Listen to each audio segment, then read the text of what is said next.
A woman brought a very limp duck into a veterinary surgeon. As she laid her pet on the table, the vet pulled out his stethoscope and listened to the bird's chest. After a moment or two, the vet shook his head and sadly said, "I'm sorry, your duck, Cuddles, has passed away." The distressed woman wailed, "Are you sure?" "Yes, I am sure." "Your duck is dead," replied the vet. "How can you be so sure?" she protested. "I mean, you haven't done any testing on him or anything. He might just be in a coma or something." The vet rolled his eyes, turned around and left the room. He returned a few minutes later with a black Labrador retriever. As the duck's owner looked on in amazement, the dog stood on his hind legs, put his front paws on the examination table and sniffed the duck from top to bottom.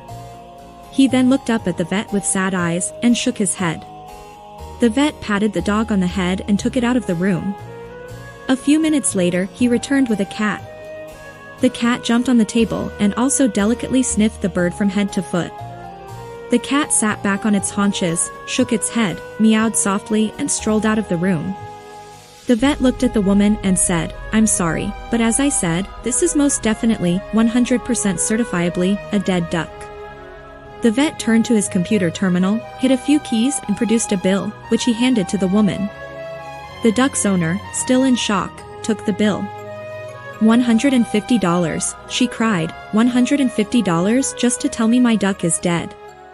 The vet shrugged, "I'm sorry.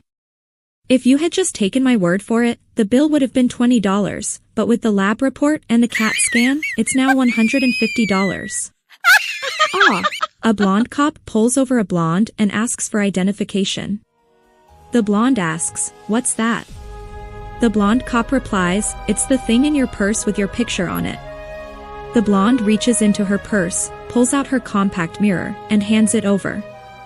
The blonde cop opens it, takes a look, and says, "I'm sorry, ma'am. If I knew you were an officer, I wouldn't have pulled you over."